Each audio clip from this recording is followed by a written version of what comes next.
Real Estate and Ramblings, episode 19, navigating the spring market and how to best position yourself to get the house or to sell the house. Well, everybody, you're going to waste another 30 minutes listening to our ramblings, 30? maybe 35. I got a lot to say, Jen. I don't know if it's going to be 30. How much time does El Toro have today? Unlimited. Oh, now my man. I wouldn't want to. I wouldn't want to have you talk more than 30 minutes here, Michael. We'll lose our audience. So if you've been watching All Things Real Estate these days, or if you have seen either of us running around, you've definitely sensed that we are in the throes of the spring market.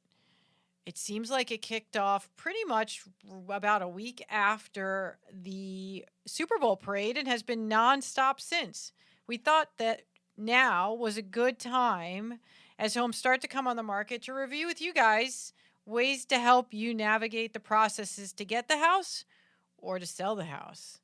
But of course, it wouldn't be a Sivel Group podcast without starting off with Michael's rant on what his intro music was, why he picked it. Oh, and if you don't already know, I'm Jennifer Ranella. I'm Michael Sivel. And Michael's intro, I can't speak today, I'm sorry. Intro music. To the windows, to the walls. Because that's what we're talking about today. Yeah. Windows, walls, everything in between. I can't say the other line, so I'm just going to leave it at that. Okay, Michael.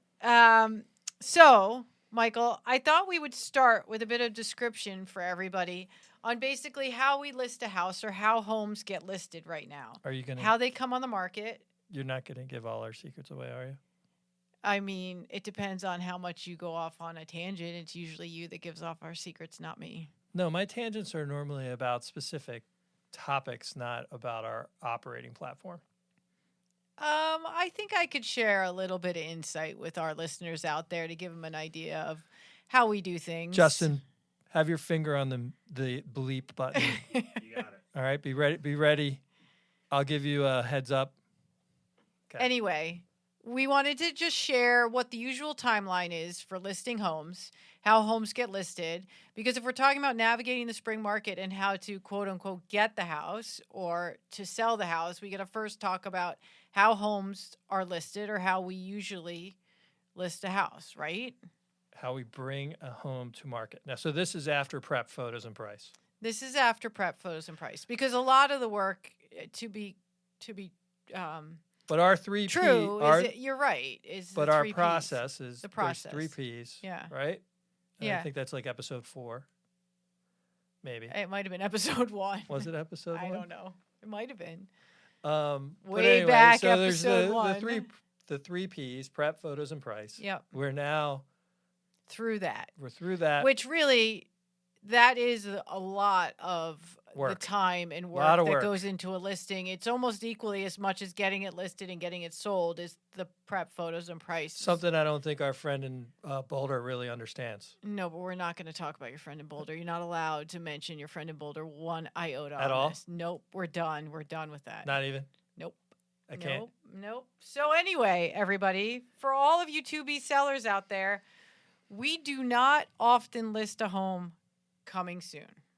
We feel strongly listing a home is coming soon for a period of time for more than 2 days max at the most before you come on the market allows buyers to think too long about the house and overanalyze the property before they even get a chance to get in the door. Can I ask you a question? Therefore, before you go on, of course, you can interrupt me. Like I always do. All the time. So when you say coming soon, are you talking about just coming soon in the MLS platform, or are you talking about, are you going a step further when our peers are doing a front door shot or the garden shot and being like, DM us for more information coming soon? No, we don't do that. But you're talking we about, don't believe it. I'm talking about all right, the whole enchilada coming soon? Wow, you're making me be a more clear and translating me versus vice versa. That's like never happens. Well, yes, I mean coming soon on the MLS. So if you want to back up a little bit, the multiple listing service, the MLS, has a category called coming soon. And when you list your house in that coming soon category, you are not to market the home Well, it's or marketed, but you're show not the home. you're not Sorry, you're able to not allowed to show show the the home. home. Once you show the home, It's got to be it's active. got to go live. You can't be coming soon and show the home. Okay. Okay. So my point being is that you and I do not list homes as coming soon ever. But if we Well, were to, we don't do it for more than 2 days. And we actually don't list it coming soon. We list it active. We just don't have showing start for a day or two. Yeah, so everyone can get their ducks in a row, Right. get their appointment set, come through the house. But what happens when So these why homes don't you so you don't like these long coming soons? I mean, there's been a No. couple recently in our marketplace. Yeah, I mean, what they're I'm- over a week coming soon. Is it? And not only that, some of these coming soons are not just coming soons; they're coming again. They were on the market last year. Michael Sivel has had one too many cups of coffee today. Oh, like, Hold on a second. What I'm talking about is what we do to list a home Come again? first. What I'm talking about is what we do to list a home first. We do not list a home coming soon. never. We find that if a home is listed as coming soon too long, therefore the buyers can't get in the front door, they have a tendency to overanalyze the home and almost talk themselves out of it before they get to see the house. Because they're not allowed in the house, they look at any and all information provided, which, as we know, Michael, is what? Pre-pandemic sales number, I mean, could be a completely different stratosphere. For one, Yeah, old photos. right. For two, they can come up with their own dialogue of why the house and the floor plan's not going to work without even seeing it. Right. Drive by it a million times. That's the big one. Driving by a million times, I think, is the big one. That one, and the only other thing, which you guys all know as consumers out there that's available, is a satellite view on the map. So you're What's that building behind your listing? Yeah, exactly. Staring and staring. Does the car on the blocks ever move? No, that's why it's on blocks. Yeah. Overanalyzing, and What then is that talking blue themselves tarp? out of the house. So then a home gets listed. Okay. So we're not going coming soon. We're listing a home. More than likely, a home will be listed these days in the spring market, usually on a Tuesday or a Wednesday, let's say, with showing starting on Thursday or Friday. And then we're off and running, right, Michael? Tell your sellers to get out of town still, Jen? Or not, or be scarce. Be scarce. Because Sometimes get out of town. Depends on the house, they're the gonna be price busy. point, because it's going to be busy. In this time of year, it's going to be that busy. Yes. And so, Michael, sometimes we have an open house and sometimes we don't. Although more than not these days, we do not have an open house because we found that sometimes visited open houses or homes that are newly on the market, you got to give buyers a chance to hear the thoughts of other buyers in the house. Come on. Or wait a second. Hold on. Wait a Come second. again? Do you remember? Here's Michael Sivel interrupting me every which way. Do you remember? Go ahead, Michael. Tell your story. Pine Street, Winmore. Pine Road. Yes. Yes. Winmore last year. Yes. Right? Yes. Our sellers had already purchased another home, settled on it, Mm-hmm. and they were spending time like puttering around over there. So they actually left us to do a Friday and Saturday open house. I think it was Saturday and Sunday, but okay, you can. That's your take on the story. It's Saturday, and Sunday, Friday, potato.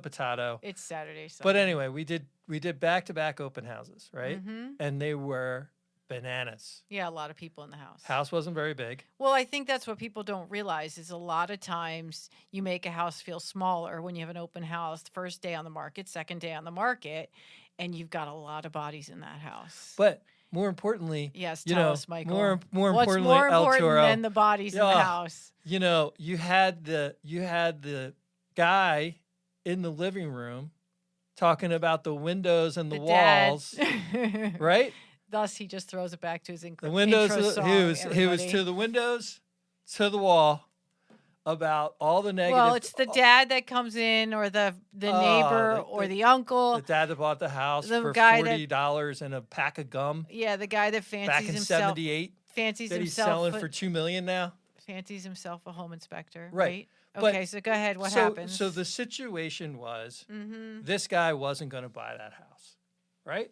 But he was in the living room pontificating all of his negative, all the reasons why he wasn't buying the house. Right. And or the made up reasons that he felt because for he was such every an expert. other buyer to hear. Yes. Right. And then remember, there was the woman in the dining room, and she's and we were talking to her, and she was listening to the guy in the living room. Right. And he said something, and you could see the light go off in her eyes of, I didn't think about that. Right. I think it was like there was no direct access from the garage into the kitchen. Like there was no mudroom, you know, and it was like, oh, you mean I have to get out of my car in the garage and walk around in inclement weather to the front door? Yeah, and right there, boom, gone. Buyer is gone, done. And so, like, you know, sometimes you gotta be careful. Now, after the settlement in August, when showings fell off a cliff because buyers didn't want to sign the broker's buyer agency contract to go look at a house, we had to employ open houses to move some product in August and September. Right. But for the most part, so we find, especially in the spring market, that these become saturated with buyers at times. Looky-loos, who then don't hold back on what they have to say about the house, and therefore some things they say are overheard by other buyers, right, wrong, or indifferent, and can sometimes change a buyer's mind about the property. Also, homes have a tendency to feel smaller when they're full of people. Or driveways become a cluster because people are backing in and out. There's always the one person that pulls right in, thinks they're like the president. I'm going to park right in the middle. And I'm just going to leave. I'm going to run right in. It won't matter. Yeah. It blocks someone else in. It's always one of them. Then they're all having to back out in jockey cars on a busy street, which normally doesn't feel like a busy street or isn't a busy street, but because of this open house, feels like a busy street, and now you've lost 2 more buyers. So you really gotta pick your approach. And with these listings, and which ones really would benefit from an open house, and when, or if do they really benefit, especially in the first weekend, or are most of your very qualified real buyers coming with agents? So much like the photos that you pick. Yes. Justin, would you believe it? This house, it was coming soon for like a week, maybe over a week. So not one of our listings. Not one of our listings. Because it was coming But I got soon. to scrutinize the house at great length because it was coming soon for so long. Because we didn't get in. And this house backs up to a golf course, right? So you would imagine that the rooms that have a golf course view, you would have all the blinds open for the photography. Not all of them, my friend. Lots of blinds down.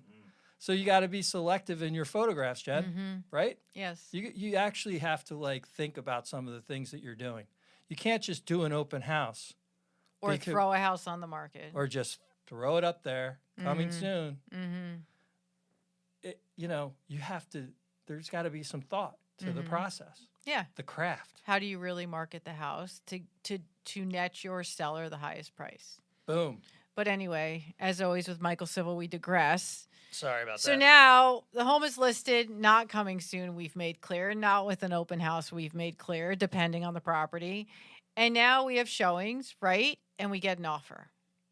First weekend out. Seller gets an offer. Didn't you have a deadline? So, not yet. You didn't have a deadline in the MLS? Not yet. Why not? Because we do not believe in putting out a deadline before we have an offer. So you don't believe in coming soon? No. And you don't believe in a deadline out of the gate? Obviously, I've been doing this way too long, and so have you, and so we're very jaded. So how come no deadline out of the gate? Because, Michael, if we put a deadline out of the gate and it comes and goes with no offer, we're like, the boy that cried wolf. There is no offer. I mean, there are some buyers right now that want to wait and see, right? Yeah. If you have a deadline, how often are we getting called by buyer agent, whoever, any offers yet? Jen, did you get any offers? Yeah. How much interest? How many offers? And some of us won't give an offer until like minutes before the deadline. Or not just minutes before the deadline. Like, let's assume there is no deadline, because let's assume there are no offers yet.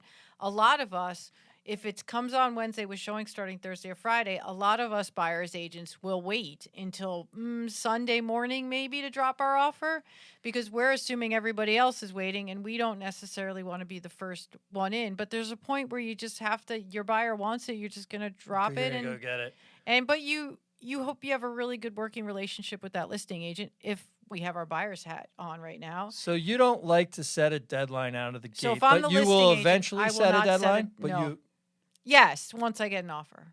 so once and does that offer when you get that offer, I write you an offer, Jen, right? It's Yes. Saturday. Why are you quizzing me? Because Go ahead. I'm giving the people what they want. Right. Michael Sivel sitting here. Like, go ahead. So Mm-hmm. you list the house on Thursday, Wednesday? No, I said Wednesday. All right, you list the house on Wednesday, showing start on Friday. Depending on the property. But potato. You list the house, Yes. showing start, right? Yes. You have no offer deadline. None. I give you an offer Saturday night with a response date of, say, Monday. Okay. What do you do then?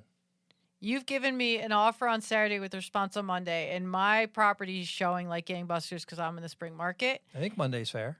Monday's more than fair. You shouldn't be giving any agent and any buyer out there. You're not going to get anywhere giving an agent 24 hours for that offer. What to if be I good. want to hold the gun to your head because I want to get the house off the market? It's not going to work with me.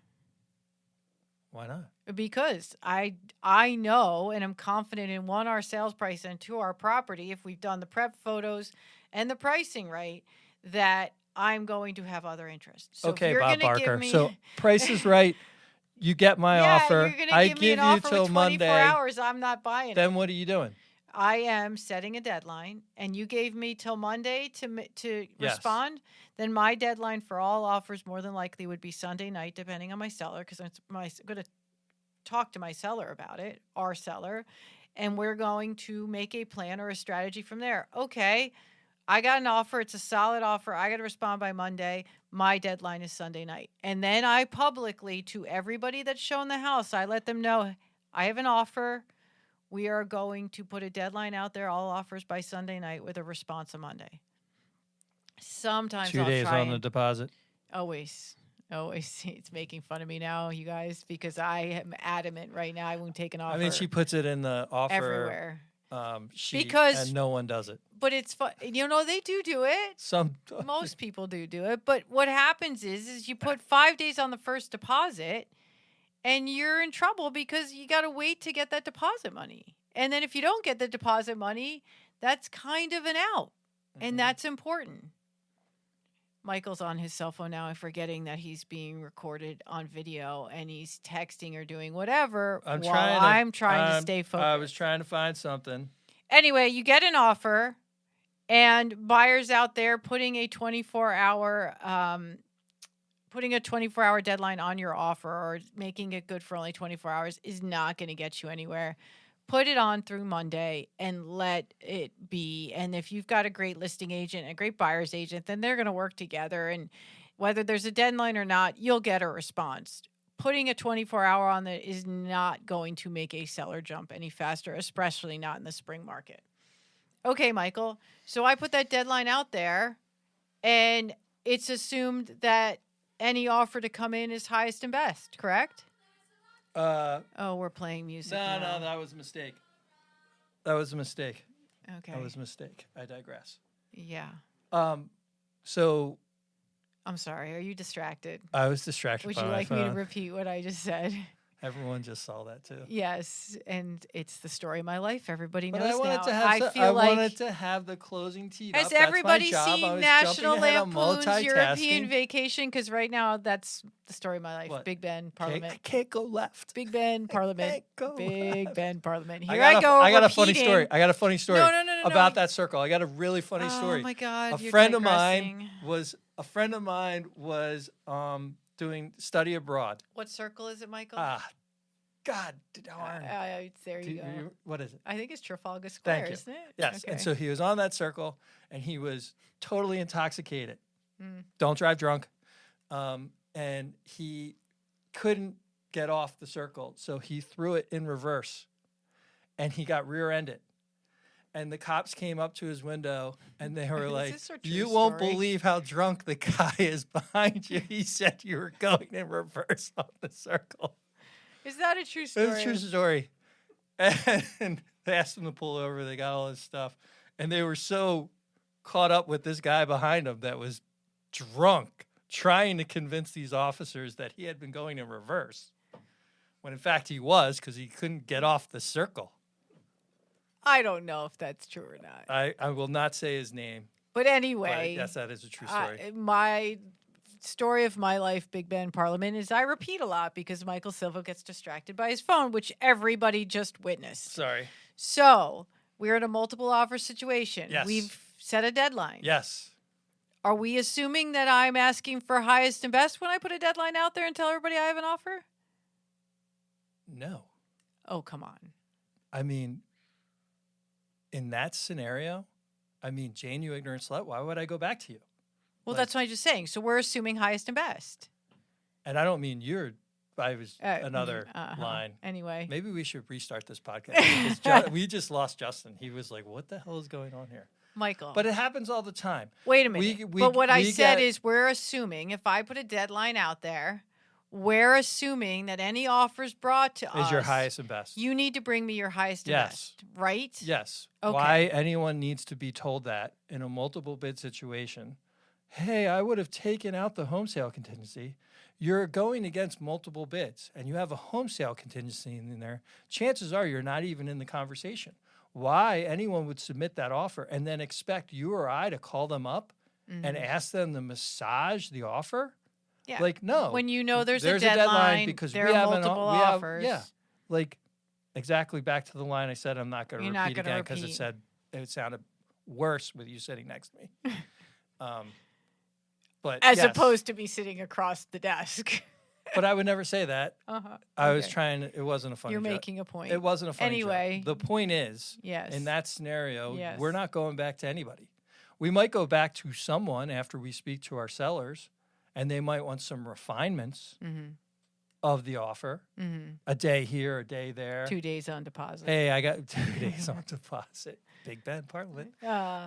Yeah, because or I need this settlement. that's the kind of thing. But typically, we're going back to the best offer. the winner. Yes. And we're saying, listen, you're the winner. You're getting this. We need these. We need X, Y, and Z. Right. And we need it shortly because there's all these other people that are blowing us up. Yeah. Right? Now, if that's just the situation, we've done our job, in my opinion. Yeah, and we've communicated the entire scenario or what we want to have happen, one, to our sellers, and two, to our colleagues who are at that time the buyer's agents. I think the market is such that our peers out there need to know when we give you a deadline, we're not making it up, although some people do. We don't play that game. Yeah, but why would you make it up? I don't know. I think the buyers out there that assume sellers or listing agents are making it up, the listing agent, one, if they're making up, is risking losing interest in all those buyers because some people don't want to be in a competition and go away. Look, Jen, it happens. And then the not listing saying agents, it's wrong or right. It happens. Right. But the buyers that assume they're making it up, I think, need to realize that it's very rare. And why would a listing agent do that? Because they risk their entire momentum. I just think if you're out there, you're listening, you're a buyer agent, you're a buyer, and there's an offer deadline put in place, you need to be aggressive. Like, because it could be your only shot. You're going to present that offer, and that might be your only chance to make your pitch to get that house. So be aggressive. Be God. Aggressive. You just showed your age. Aggressive. Do they still do that? Because you just showed your age. I got spirit. All right, Michael. Spirit. How about you? Are you done? My spirit's louder. Michael. Yes, Jen. Can you help these buyers and tell them then, all these buyers out there, and it's not just your mom and my mom, but can you tell these buyers out there how they can better position themselves to win the listing? To win the house? To win the house. In a multiple bid situation? Yes. Jen, I don't know that they're... Are those trade secrets that you're not going to share? Look, in the market we've been in, and with the deals that we've done, I feel like we have won a lot of competitive situations for our buyers. And I feel like there are things that you and I do you do better than me. I'm a good driver. That Yes, you just admitted there are things that I do better than you. Yeah, absolutely. Wow. I'm not going to play the Grateful Dead song to close this out. The women are smarter. I have something else already teed up, but maybe I'll do that another time. But I think there are things that, yes, we bring to the table that buyers, Michael, stop being distracted. that buyers could benefit from our experience in the market. Yeah. And I think... And our relationships I think that's really in important. the market. I think our relationships with agents in the market is very important. The knowledge, what's going on at any given time in many of these, many of the different subsets of our market. I mean, we're in them every day. Yeah. So I think we have a lot to offer the consumer when they're trying to buy a home. Well, and we've been in this business for too long. We're both too old, 25 years. Yep. So with that 25 years, we've seen a lot of different markets come and go, and how to position our buyers in those marketplaces to get the house, which is what we're talking about. So, yes, Michael, you've become very distracted in this podcast. I know. That's because I got to pick the kids up. We got to get on that call with our relo and close that deal. Relocation buyer. I always have to translate that. I think they all know. Mom knows what a relocation buyer is now. This is podcast number 19. She's heard you correct me easily 29 times. I hate relo. But we've got to get on that call. But there's something I want to go back to your coming soons, right? Like, I like to track. Okay, so the net is we're not giving out any state secrets on how we win. Jen, with over $1 billion in sales since 2016, when you hooked up with me to take the Sivel Group to another level, I think our track record speaks for itself. And if someone wants to be in the game in a competitive situation in our marketplace, they should probably give us a call. Just putting it out there. But anyway, you've got something to say about something else? Always. It's kind of... Always. Here comes the folder and the notes, everybody. You can't see the stats next to him, but now he's got something to say. So I've been tracking stuff, right? And I think...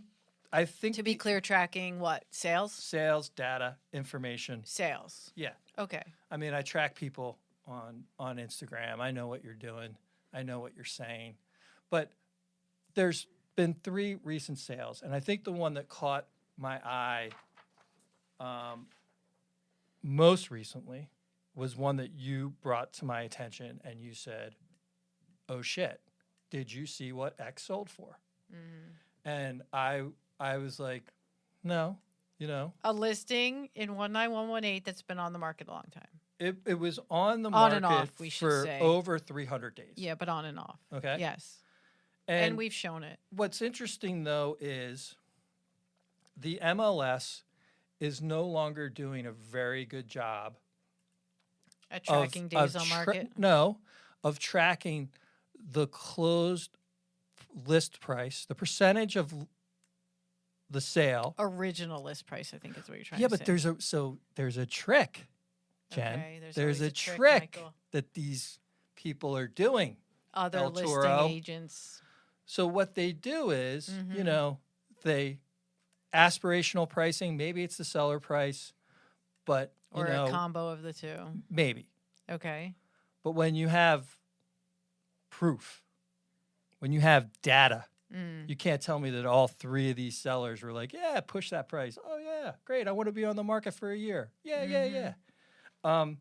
So the MLS had this one trading at 87% of the list price, right? Original list price? It doesn't say OG list price. It just says list price, closing list price, percent. Interesting. But these so houses you have to when go, they've been taken off our market and put back on, there's an original list price. Well, no, you have to go into the history of the property or the history of the listing, right? So then you can see, house was listed new at inflated number in 2023. Mm-hmm. It was TO'd. Taken temporarily off the market for all of us that don't know the jargon. So it's still under a listing contract, but it's off the market. It's not incurring It's kind of days parked, on market, not right? incurring days And I on don't want to market. get in the whole days on market thing because Robert's going crazy about his clear cooperation, and days on market are such a bad thing for the seller. But what's the bad thing for the seller is mispricing the house out of the gate, right? So this house was priced at almost $3 million, TO'd, Temporarily off the market, parked, not accruing days on market. Yep. back to active, Yep. TO'd, Yep. back to active, Yep. penned it, Has a contract on it, pended for sale. 325 days on and off the market. Total. On and off the market. Yep. It traded for 66% Of original ask. in the market we're in. But the MLS reflects it as what, Michael? 80 something percent? 87.72%. But really it's 66%. So if you pull up this sheet, the stats, and you don't do your homework, Mm-hmm. someone could be handing you this, be like, well, I got 87%, I got 87% of the original ask. Mm-hmm. That's And not it's the like, case. no, you didn't. You got 66%. So pricing, so we go back to our prep photos and price. Pricing is more than ever before. Strategic pricing is vitally important Now, to the here's one. property. So you're talking about aspirational pricing Here's one. here. Here's one, though. This Here is a he good goes, one. everybody. He's got another sheet And, of paper. and I'm not going to get into the weeds of all of them, but this one caught my eye. Because this I is thought one. the last one caught your eye. Well, that caught my eye because you told me about it, and then I did some digging, and I'm like, man, could you imagine that? Mm-hmm. So this one This caught one- your eye. Caught my eye because it's in our neighborhood, Yeah. right? And what was interesting about this is this property's now been double popped, Sold by the same agent. list Both side by side, sides. 2 times now. Okay. So this most recent sale, but Two the, sales cycles. but the sale before. Yes, go right? ahead. Mm-hmm. So sold for over $2 million back in 2018. People move in, do things to the house. Enjoy living Cosmetics. there. You and I showed it. Yeah, it's There a were great definitely house. some improvements made. Yes, awesome house.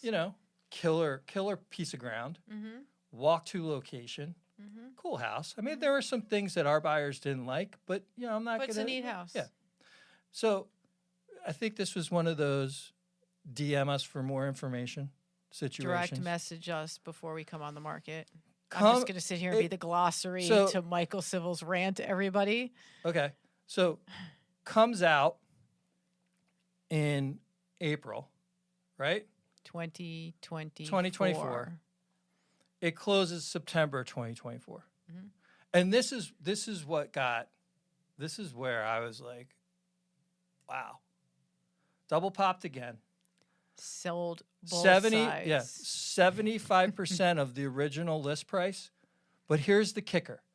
Those I'm people sure there's a kicker. those people bought this house in Yeah. 2018, Yeah, right? yeah, Pre-pandemic. yeah. Did things to the house. Yep. Wouldn't you think in the real estate market that we're in that they should have made a lot of money, Yes. right? Yeah, everybody is. Where this was double popped, Sold both sides. Right? I don't know why it you was keep saying double only popped. for 58,000 more, Than the original sales right? price. So when you factor in transfer tax, they lost. commission, They lost. and all the money they put in that house. Wow, they lost a lot of money, which they shouldn't have in one of the most desirable neighborhoods in this region. So again, consumers, I just want to say, if you're looking to list or buy in this market, and you're not at least having a conversation with Jennifer, And now he's being nice. What do we have next on our you're either calendars? potentially Something I'm you're gonna have either to do? potentially paying too much, or You're not you're- being represented. you're leaving money on the table. I don't understand how someone can double pop and feel good about it. So sell both sides of and the the deal. 66%. Wait, but explain that comment. Hold on. Whoa. Hold the press. The 66% of original list price, This is the first example. double pop too. Sold both So sides. so in this scenario of all these double pops, people losing money, who's winning? The broker and the agent. Yeah. And it's the same one on both Yeah. sides. I just, But you know, if you want to explain why, I might change my song now. you don't have time to change your song, but that's not the I point. think I have time to change my song. Oh, you do? I was thinking I'd go to a little Aretha. You got to think about what you try. But if you just hold on and Think, finish think. your one thought before you get distracted by your song selection, you just made a statement that I think you need to just expand on a little more and explain. Is you said that if you're a seller, you more than likely should not be. You're more than likely leaving money on the table if your buyer's agent is the same as your listing agent. Well, I mean, not Because okay. your So hold on. fiduciary So hold duty. on. Explain, but So that's hold- why I'm making you so hold on a explain second. it. So explain So it. not always is that the case. However, if I'm a seller and I brought you in, listing agent, Mhm. I expect that your fiduciary responsibility is to me to net Correct. me the most for Yep. my house, Yep. my largest asset. Yep. Most times, Yes. people's largest asset. So, if then you're allowing my house to sit on the market, whether I overpriced it or you overpriced it, Mm-hmm. for over a year, Mm-hmm. and then you show up with a deal that's 66% of the original ask, Mm-hmm. like, I don't know. It just seems kind of not right to me. And maybe at the end of the day, it's perfectly okay. It was the seller's number. The seller wanted it off the Right. market in And July then that because they does didn't happen. have central air. And that does happen. Put it back up in September. Mhm. Maybe the seller is completely running that show. Right, and that does happen. However, when I have the data and it's happens more than once in the same marketplace with the same people, Yep. and it's the same playbook, I would start to question who's benefiting from this exercise. And how are you losing money in one of the greatest sellers markets we've had? How do you lose money in Winmore at all right now? Since we've been licensed? Yeah, at all. Gonzo. Yep. I mean, so, hey, take it for what it's worth. So I everybody, didn't call anybody out specifically, but, like our friend out there, Boulder, who's calling out the whole bloody industry because he's a little upset. I didn't do that, but I just think numbers don't lie. Yep. You can, the exception to the rule, you can push to the side, right? Maybe it happened once. I could put it over there and be like, who knows what the variables were that made that deal transact that way. But when there are multiple and they're in the same calendar year, it gives you pause and it makes you think why I was going to change up to Aretha, but I'm not because you know what? Oh, here it comes, everybody. I'm still in my Eagles glory. Oh, no. I may be all the way until next Super Bowl. And when he says he's in his Eagles glory, why don't you tell everybody before you play your song, just for everybody's knowledge out there, how many times have you watched the Super Bowl? Oh, dude, I've lost count. It's bad. I mean, so we need to move on. Did you fill out a bracket? I just tell me. I did fill out a bracket. So maybe we can get distracted by that. No, because you know what? That A.J. Brown to Devontae Smith Oh my God. throw and all of the different ways that now it's being pushed out. I mean, the NFL films just released. I mean, the Moneyball version, the Moneyball music to Yes. that. I mean, like tears. Absolute tears. Like I could watch that all day long. And you do.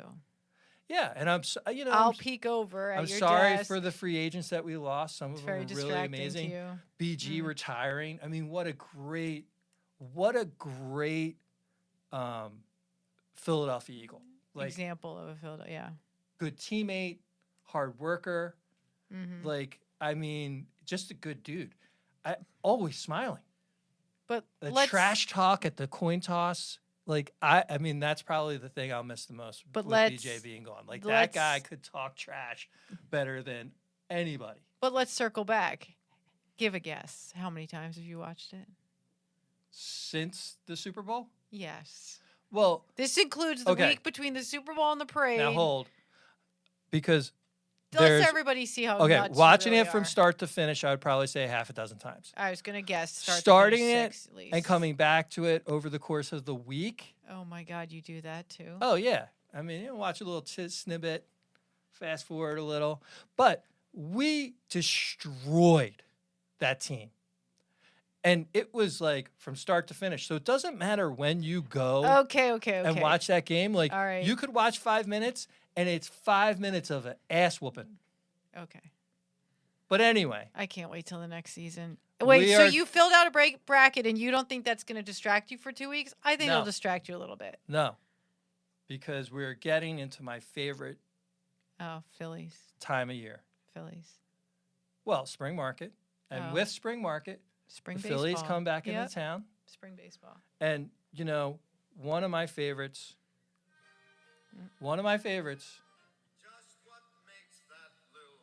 High hopes. Oh, every year. He brings it back. Every year we get back into baseball, and there are high hopes for our fightins. Yeah. And this year is the same. I mean, the Eagles set the bar really high. The Phillies, this is their year. So you've got high hopes. I got high hopes. I can't wait to be down there with my girls, overeat, watch the games. That's every day for you. I don't overeat every day. Anyway, everybody, as we conclude here with a little high hopes into the Phillies spring season and our spring market, we wanted to say thank you so much for listening, and stay tuned for more ramblings from the Sivel Group. Don't throw it in reverse. On Trafalgar Square, to be clear. Yep. Big Ben, Parliament, out. Have a good one.